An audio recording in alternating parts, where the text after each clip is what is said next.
take a look. The UFC train does not stop, and we got another hell of a main event at UFC Vegas 42.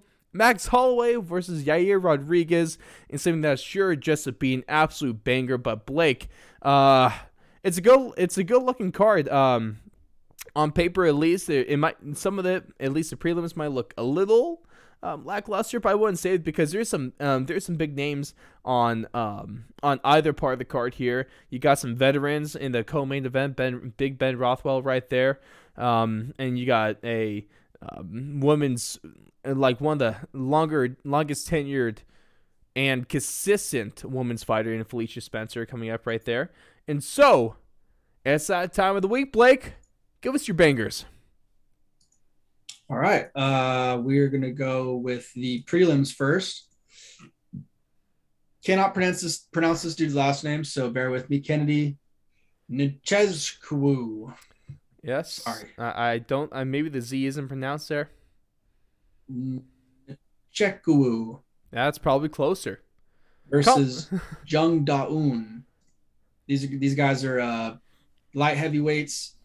Kennedy's 6'4", Jung is 6'3". They're both pretty young, 29, 27. I think this is just going to be a really good fight. I mean, especially based on Kennedy's last couple performances, just getting some devastating knockouts in the second and third round of his last fights. So high expectations for him on this one. The next fights we're going to be going to are going to be on the main card. The first and second fight back to back. We got Song Yadong and Julio Arce. Arce? I don't know how to say that either. Sorry. They're bantamweights. Giving Chael a run for his money. No, dude, no doubt. They're so these guys are bantamweight 135ers.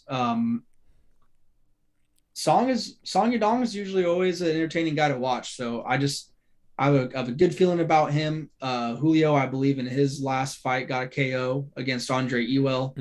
Or Ewell, I don't know how to pronounce that either. I'm on a sick one right now. It's not a good day for you, Blake. So yeah, I have high expectations for that fight. I think it could have potential to be a slugger. And then the last banger I'll have for you is welterweight division fight: Miguel Baeza versus Kalen Chaos Williams. That's a damn good one. That's one. Besides the main event, I think this is what I'm looking forward to the most. Yeah, I mean, both guys are huge up and comers in their division. Super impressive records at 10-1 for Miguel and 12-2 for Chaos. So a lot on the line for that one. That'll kind of be a nice kind of spot to shoot up from, I guess, so to say, towards the rankings in that division. So yeah, I'm excited for those three fights probably the most, besides the main event. Absolutely. Love those bangers, and let's get down to our main event predictions here. Max Holloway, Yair Rodriguez. This fight got bumped out a little bit of time, but now we're finally getting it. And it's a really interesting matchup because Yair Rodriguez likes to knock people out. Max Holloway isn't necessarily the guy that gets knockouts. He can get TKOs, but he's a guy that will. I mean, we saw against Calvin Kattar earlier this year. He'll just piece you to hell and back, and he doesn't care.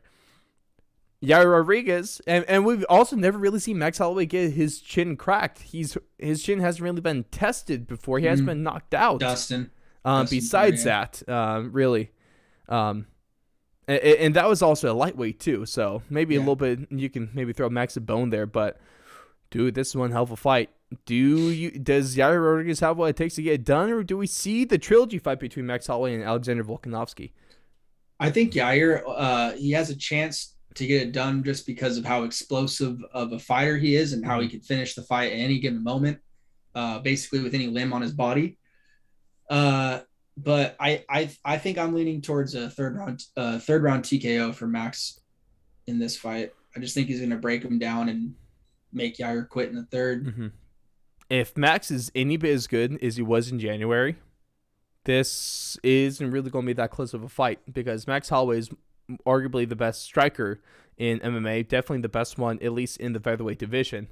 That guy is a freak when it comes to piecing people up and knowing when to take his shots. I like Max Holloway in a decision in this one. Because Yair Rodriguez also, he's just really, really skilled fighter. And no offense to Yair, I'd much rather see the trilogy than Rodriguez versus Volkanovski, if I'm being honest. I just can't believe we haven't seen Holloway fight since January. That just seems so crazy to me. A guy that likes to fight 3 times a year. He's only getting number 2. Yeah. I respect him for staying active, though, because he really could have just taken the winner of Volk versus Ortega. Yeah. I mean, 2020 he only fought once. Mm-hmm. But yeah. 2020 is a weird year. That's usually he's fighting at least 2 or 3 times. right. So. Hey, I mean, Yair is talking smack, trying to say he's the daddest man on the planet. Max Holloway has to come to take his title back. That's a real trash talk going on right here. Damn, that's serious. Right. That real serious when it comes to talking about Max Holloway.